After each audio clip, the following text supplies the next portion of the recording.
오늘은 성찬에 대해서 알아보겠습니다. 넘겨주세요. 오늘 성찬을 준비하면서 중요하게 참고했던 책 4권입니다. 책 크기가 많이 참조했다고 보면 돼요. 나름의. 네.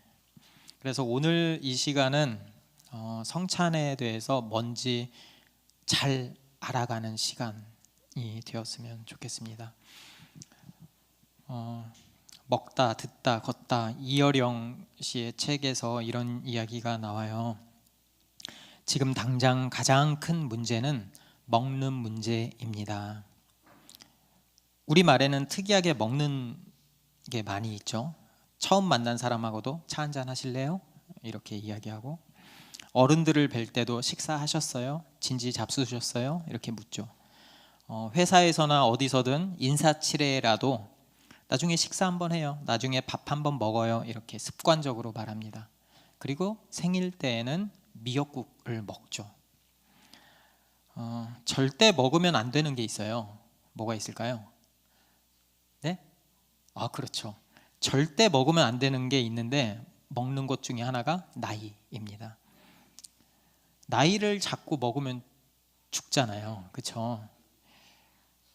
나이를 먹는다 라고 말하는 민족은 아마 전 세계에서 한국밖에 없을 거예요.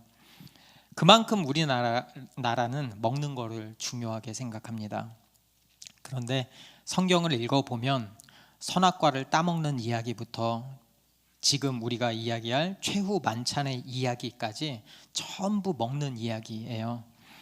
그래서 먹는 것으로 시작해서 먹는 것으로 끝나는 게 어쩌면 성경의 이야기이죠. 그만큼 먹는다는 게 굉장히 중요하고 귀중하다는 말이 되겠죠. 우리는 하루에 3끼 밥을 먹습니다. 그러니까 최소한 3번은 먹는 행위를 한다는 거죠. 간식을 제외하고. 예수님은 돌아가시기 전 유월절 식사에서 이 먹는 것의 의미를 전혀 다른 차원으로 바꿔 놓으셨습니다. 바로 성찬, 성만찬을 제정하신 거죠. 우리말로 성찬은 거룩한 식사라는 뜻이에요. 그러니까 성찬의 본질은 식사예요. 식사. 이거를 영어로 보면은 조금 더 명확한데요. 영어를 해석하면은 주의 만찬, The Lord's Supper 이렇게 해석을 해요. 그러니까 Lord's, 주, Lord's Supper, 그러니까 왕이신 주님께서 자기 백성들에게 베푸시는 식사가 바로 성찬인 거예요. 예수님은 혼자서 외롭게 십자가에 못 박혀 죽으셨죠. 모든 인간의 괴로움, 죄의 무거운 짐을 혼자서 다 걸머지셨죠. 그래서 예수님이 십자가에 못 박혀서 이제 들고 가실 때 길에서 십자가를 같이 짊어지자고 했을 때에도 예수님은 그거를 거부하셨어요. 그런데 식사만은 혼자서 하지 않으셨어요. 누가복음 22장 15절을 보면 이르시되 내가, 넘겨주세요. 이르시되 내가 고난을 받기 전에 너희와 함께 이 유월절 먹기를 원하노라. 예수님은 여럿이 자리를 같이 해서 먹기를 희망했어요. 원하노라. 그게 예수님의 희망이었어요. 그리고 그것이 최후의 만찬이었죠. 팀 켈러가 이렇게 이야기를 해요. 6월절은 자유의 시간이다 라고 말이죠.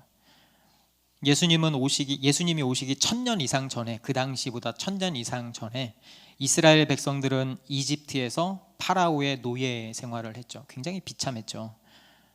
그리고 하나님은 이 이스라엘의 그 기도 소리를 들으시고 파라오의 고집을 꺾기 원하십니다. 그래서 이 이집트에 여러 가지 재앙을 보내세요. 10가지 재앙이죠. 우리가 다 알죠. 그 중에 가장 마지막 재앙이 있죠. 이 재앙은 모두에게 내리는 재앙이었어요. 모든 사람들에게. 그래서 유대인이라고 해서 그냥 넘어가는 재앙이 아니었어요. 그러니까 유대인이나 애굽인이나 이집트인이나 할 것 없이 모든 집에 사는 사람들은 이 재앙을 당할 수밖에 없었죠. 그런데 이 재앙을 피할 수 있는 방법이 단 하나 있었습니다. 하나님이 말씀하시죠. 그 하나의 방법은 어린 양을 잡아서 그 피를 문설주에 이렇게 그 피를 잡아서 바르라는 거예요. 그래서 그날 밤에 집집마다 아들이나 어린 양이 죽어 나갔어요. 그런데 어린 양의 피를 바른 그 집은 넘어갔어요. 왜냐하면 양이 대신 죽었기 때문이죠. 넘어갔다. 이거를 우리는 유월이라고 그래요. 그래서 유월절, 넘어간 날이라고 말을 하는 거죠. 그래서 그때 문설주의 양의 피를 바른 유대인이든 이집트인이든 그 소리를 듣고 이렇게 해야 되겠구나라고 믿은 사람들, 실제로 믿어서 문설주에 이렇게 바른 사람들의 집만 재앙이 넘어갔어요. 그러니까 유월절의 의미는 믿음이죠. 다른 말로 하면 유대인이라도 믿지 않은 사람, 문설주의 양을 잡아서 문설주의 피를 바르지 않은 사람의 집에는 재앙이 온 거죠. 그러니까 이 매년의 이 유월절 만찬은 그 유월절 이후로 이제 이스라엘 사람들이 출애굽하잖아요. 노예 생활에서 벗어나잖아요. 그래서 이 유월절 만찬은 이 사건을 축하하는 날이고 이스라엘의 최대 명절이 됩니다. 이 유월절 만찬에는 특별한 형식이 있어요. 총 4가지 부분으로 이루어집니다. 그래서 4가지 세션이 있는데 그 세션마다 사회자가 일어나요. 사회자가 일어나서 포도주의 잔을 들고 만찬의 의미를 설명을 해요. 그래서 이 4개의 포도주 잔은 어디서 유래했냐? 출애굽기 6장 6절에서 7절까지의 4가지 약속에서 유래합니다. 한번 읽어볼게요. 제가 빨간색을 잘 보세요. 그러므로 이스라엘 자손에게 말하기를 나는 여호와라. 내가 애굽 사람의 무거운 짐 밑에서 너희를 빼내며 그들의 노역에서 너희를 건지며 편팔과 여러 큰 심판들로서 너희를 속량하여 너희를 내 백성으로 삼고 나는 너희의 하나님이 되리니 나는 애굽 사람의 무거운 짐 밑에서 너희를 빼낸 너희의 하나님 여호와인 줄 너희가 알리라. 요 4가지를 빼서 순서를 정리하면 이렇게 돼요. 넘겨주세요. 첫 번째 잔에서는 애굽을 탈출하게 된 것을 기념하는 거죠. 두 번째는 우리가 종살이에서 해방됐구나라는 것을 기념하고요. 세 번째 잔에서는 하나님의 능력을 통한 그 구원했다고 하잖아요. 속량했다고 하니까 그 구속을 이야기를 하고, 네 번째는 하나님과의 새로워진 관계에 대한 약속을 우리가 이제 4번 잔 세션을 하면서 하는 거예요. 그리고 세 번째 잔은 식사가 거의 끝날 무렵에 하게 됩니다. 그래서 이때 사회자가 있잖아요. 사회자가 이제 떡도 있고 풀도 있고 어린 양도 있을 거예요. 만찬이니까 거기를 축사하면서 옛 이스라엘 백성들이 종살이를 어떻게 했는지, 어떻게 해방됐는지 이런 상징적인 의미를 이제 설교하듯이 설명을 하는 거죠. 예를 들면 이런 거죠. 사회자가 떡을 이렇게 제가 하듯이 떡을 이렇게 딱 빵을 보여주면서 이것은 우리 조상이 광야에서 먹었던 고난의 떡입니다 라고 이렇게 이야기를 하는 거죠. 이때 사회자가 누구였을까요? 예수님이셨죠. 예수님은 제자들과 최후의 만찬에서 사회를 보셨어요. 그래서 마가는 예수님이 세 번째 잔을 들었을 때의 상황을 다음과 같이 기록합니다. 넘겨주세요. 네, 제가 다시 한번 읽어볼게요.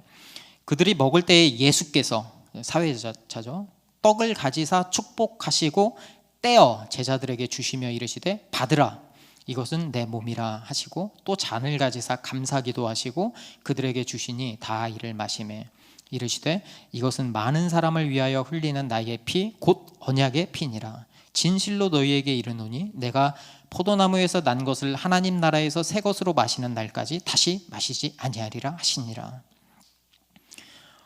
유대인들이 이 예수님의 이 소리를 듣는 순간 깜짝 놀랐을 거예요. 예수님은 축사할 때 세 번째 축사가 뭐였죠? 세 번째 축사가 하나님의 능력을 말하는, 다시 한번 전으로 넘겨주실래요? 하나님의 능력을 통한 구원을 이야기하는 거죠, 이 축사가. 그런데 하나님을 이야기를 해야 되는데 하나님을 이야기를 하지 않고 떡을 보여주면서 이렇게 얘기하는 거죠. 이것은 내 몸이라. 이 말씀의 의미는 뭘까요? 이것은 내 고난의 떡이다. 내가 진정한 출애굽을 이끌어 나갈 것이다. 너희를 진정한 노예 생활에서 해방할 것이다. 그게 바로 나다라고 얘기하는 거예요. 하나님의 능력을 이야기하면서 예수님이 세 번째 잔을 딱 들면서 그게 바로 나다라고 이야기하는 거죠. 내가 바로 하나님의 아들 메시아 구원자라는 선언을 하신 거예요. 하나님의 일을 내가 할 거다라고 선언한 거죠. 그때 제자들이 얼마나 놀랐을까요? 그리고 또 뒤에 넘겨주세요. 뭐뭐 할 때까지 다시는 먹거나 마시지 않을 것이다 라고 말하잖아요. 이거 맹세예요. 맹세. 내가 죽더라도 이 맹세를 지키겠다. 우리가 창세기를 보면은 그 맹세할 때 옛날 사람들이 짐승을 반으로 죽여서 반으로 딱 쪼갠 다음에 그 사이를 지나가죠. 그렇죠? 이 의식은 내가 약속을 지키지 않으면 내가 반으로 쪼개져도 좋습니다 라는 의미죠. 예수님이 이 잔을 들어서 하신 말씀은 바로 내 피를 통해서 하나님과 우리 사이에 새로운 약속, 언약이 세워졌다라는 뜻이에요. 내가 너를 하나님의 품으로 데려가겠다. 내가 너를 왕의 만찬으로 데려가겠다라고 약속하신 거죠. 그리고 하나님이 어린 양의 피로 이스라엘 백성을 종살이에서 구속하시기 전날 밤 첫 번째 유월절을 지켰듯이, 그렇죠? 출애굽할 때 양을 전날 잡아야 되잖아요. 전날 잡아서 죽이고 문설주에 피를 이렇게 바르는 것처럼 예수님도 십자가에 못 박히시기 전이잖아요. 그렇죠? 이 전에 예수님의 피로 세상을 죄와 죽음에서 구속하겠다라고 선언하신 거예요. 이 유월절 만찬을 보면 이 떡과 포도주가 빠지지 않죠. 그렇죠? 근데 복음서 어디에도 메인 요리에 대한 말은 없어요. 메인 요리가 뭐죠? 어린 양. 메인 요리가 어린 양이에요. 우리도 가잖아요. 에피타이저만 주면 어떡해요? 소고기가 나와야지, 스테이크가 나와야죠. 메인 요리를 복음서에서 언급하는 데가 한 군데도 없어요. 그 어린 양은 어디 있죠? 예수님이 말씀하시잖아요. 이것은 나의 몸이니라. 많은 사람을 위하여 흘리는 나의 피, 곧 언약의 피니라. 내가 바로 하나님의 어린 양이다. 그러니까 복음서에서 어린 양에 대한 설명이 없는 거예요. 예수님 자신이 어린 양이기 때문이죠. 정말로 그분이 우리의 모든 죄를 담당하셨고 우리가 받아 마땅한 형벌을 그분이 다 짊어지고 가셨죠.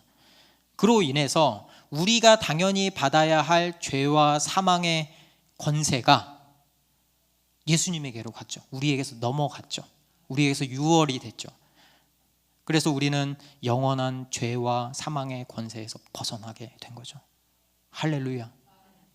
이게 바로 예수님의 우리를 향한 진짜 사랑입니다.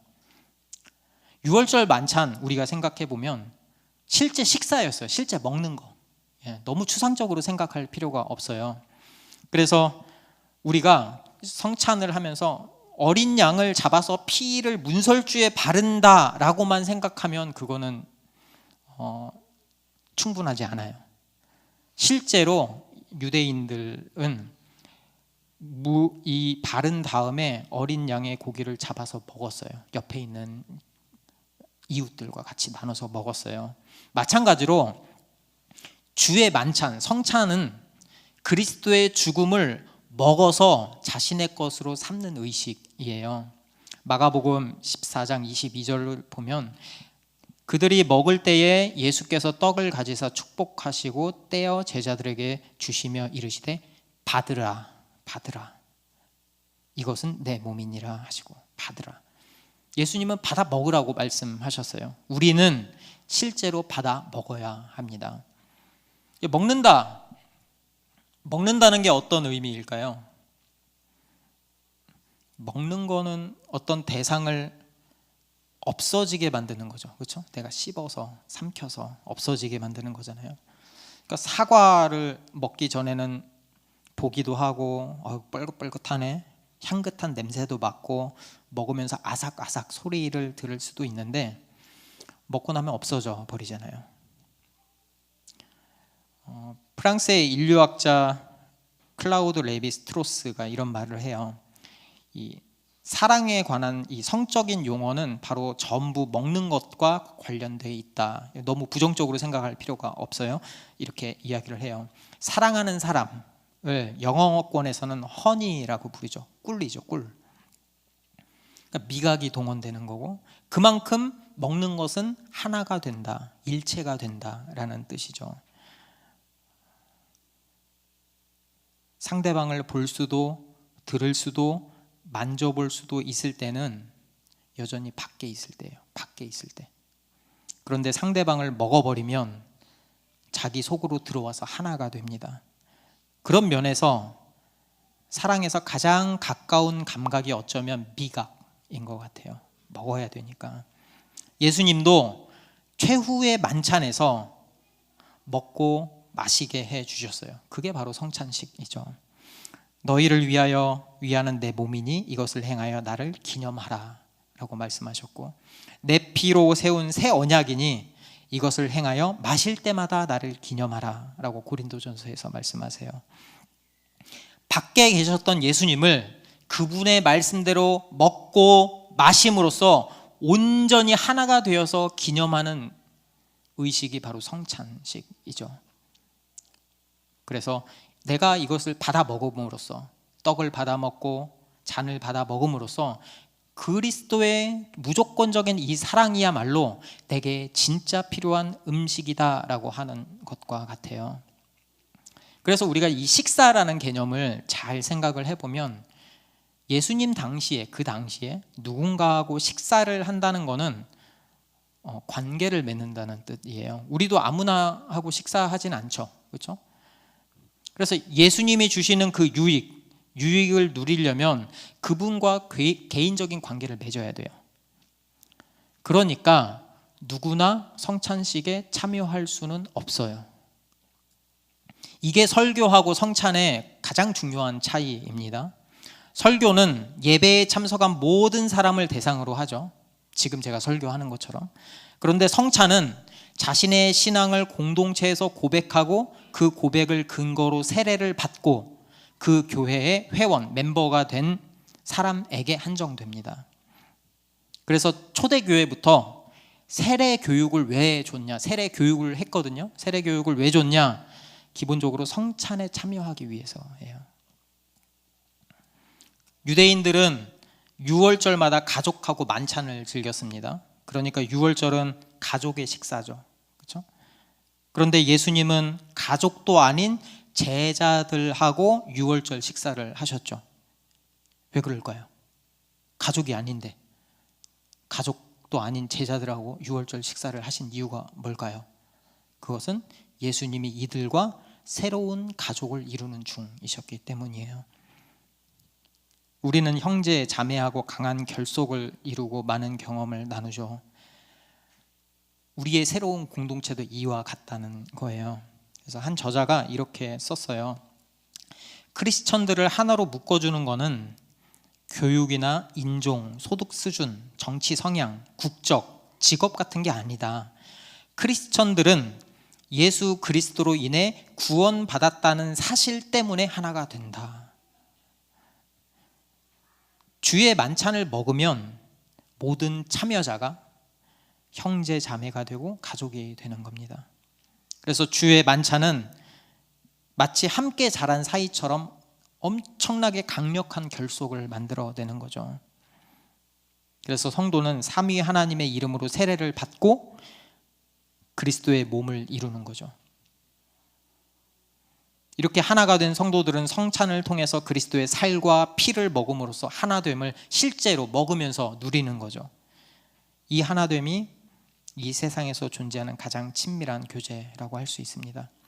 그래서 이 하나됨을 누리는 걸 사도행전에서 굉장히 잘 보여줍니다. 사도행전 2장 42절에 보면 사도의 가르침을 받아 서로 교제하고 떡을 떼며 오로지 기도하기를 힘썼다. 떡을 떼고 교제하는 게 밀접하게 연결되어 있죠. 병행 구절이거든요. 그러니까 교회 안에서 성찬을 제외하고 성도의 교제를 이야기하는 것은 불가능해요. 성찬이 그렇게 중요합니다. 우리는 그리스도인 우리는 살과 피를 나눌 때 참된 교제를 누릴 수 있어요. 그리고 마지막 주의 만찬에는 이런 것들보다 훨씬 더 아름다운 의미가 있습니다. 그것은 주의 만찬은 예수님과 함께 할 미래의 자리를 미리 맛보는 자리예요.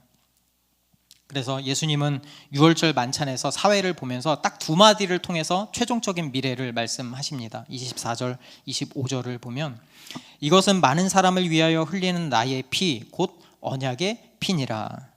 진실로 너희에게 이르노니 내가 포도나무에서 난 것을 하나님 나라에서 새 것으로 마시는 날까지 다시 마시지 아니하니라. 예수님은 유월절 만찬을 통해서 나중에 영원한 하나님 나라에서 가능한 궁극적인 만찬이 가능하다라고 말씀하시는 거죠. 예수님이 이때가 언제죠? 십자가에 못 박혀 죽으시기 얼마 전이에요. 우리 주님께서는 자신의 가장 소중한 자들을 자신의 생명값을 지불하고 되찾았죠. 그 기쁨이 너무 커서 잔치를 베푸는 거예요. 이렇게 성찬식을 말이죠. 그리고 그 기쁨을 우리 모두와 함께 나누기를 원하는 거죠. 밥을 먹는다, 어떤 것을 먹는다. 불교에서 밥 먹는 걸 보면 다 같이 앉아서 먹기는 하지만 거의 침묵을 지키면서 식사를 하죠. 어쩌면 혼밥하고 비슷한 것 같아요. 여럿이서 먹긴 하지만. 왜냐하면 불교가 정적인 종교이거든요. 그런데 그 기독교는 어쩌면 정반대예요.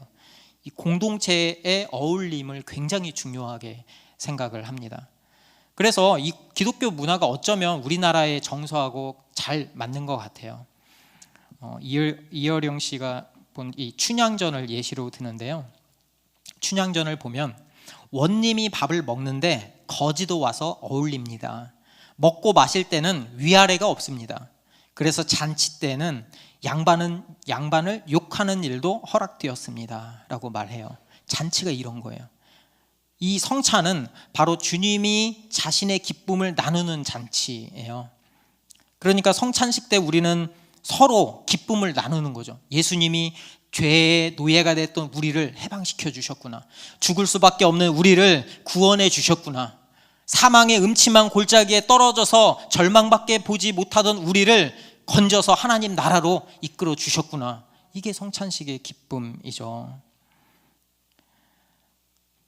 또 한 가지, 성찬은 혼인잔치입니다. 예수님은 교회를 자신의 신부로 삼으셨어요. 그래서 혼인잔치 얼마나 기뻐요. 결혼하는 자리잖아요. 어쩌면 일생에서 가장 기쁜 자리잖아요. 그래서 그리스도와 함께 기쁨의 잔치를 누리는 거예요. 그래서 예수님이 지금 우리들에게 초청하시는 거죠. 내 신부가 될래? 복음을 전하시는 거죠. 그래서 요한계시록을 보면 어린 양의 혼인잔치에 청함을 입은 자들이 복이 있도다라고 말합니다. 그래서 성찬은 마지막 날에 있을 어린 양의 혼인잔치를 지금 이 순간 미리 맛보는 거예요. 미리. 이 혼인식에 우리가 참석한다는 말은 내가 하나님의 왕 되심을 인정합니다. 하나님의 그 복을 우리가 누리면서 살겠습니다 라는 고백인 거죠. 그렇기 때문에 이 성찬식 때 우리가 불러야 될 찬송은 얼마나 아프실까라는 찬송보다는 즐겁고 안식할 날, 반갑고 좋은 날, 이런 찬송을 부르는 게 더 합당하죠. 왜냐하면 성찬은 하늘에서 내리는 새 양식을 먹으면서 즐거워하는 시간이기 때문입니다. 그래서 어쩌면 교회는 밥상 공동체인 것 같아요. 주의 만찬은 이런 미래, 확실한 하나님의 나라를 미리 맛보는 실질적인 맛보기 시간입니다. 6월절 직후에 그 이집트의 상황을 한번 보세요. 거기서 지나가는 이스라엘 사람을 붙들고 물어보죠. 당신 누구요? 지금 무슨 상황이 벌어지고 있어? 그러면 이런 대답이 돌아올 거예요. 나는 사형 선고를 받은 노예였어. 하지만 어린 양의 피 아래 숨은 덕분에 내가 종살이에서 탈출할 수 있었죠. 지금은 하나님이 우리 가운데 거하십니다. 우리는 그분을 따라 약속의 땅으로 가는 중이요. 이게 바로 성찬을 하면서 우리가 고백해야 될 내용입니다. 우리가 예수 그리스도의 대속의 희생을 믿는다면 약속된 하나님의 나라에서 영원한 만찬에 참여하는 날, 우리의 간절한 소망이 마침내 이루어질 것입니다. 그리고 마지막으로 네 번째 잔을 들어요. 네 번째 포도주 잔을 들고 하나님께서 백성 삼아 주신 것을 찬송합니다. 새 언약 관계라고 했잖아요. 그래서 26절에 예수님과 제자들은 이렇게 말하죠. 넘겨주세요. 이에 그들이 찬미하고 감람산으로 가니라. 만찬이 끝난 뒤에 예수님 일행은 찬미했다고 해요. 왜 이 자리에서 찬미가 필요할까요? 왜냐하면 이 생명과 구원이 하나님으로부터 주어진 것이기 때문이에요. 그걸 아는 사람은 찬미하지 않을 수가 없어요.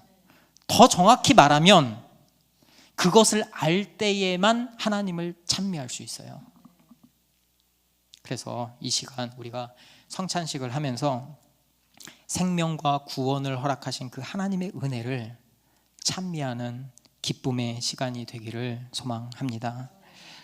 우리가 찬양 한 곡하고 성찬식 진행하겠습니다.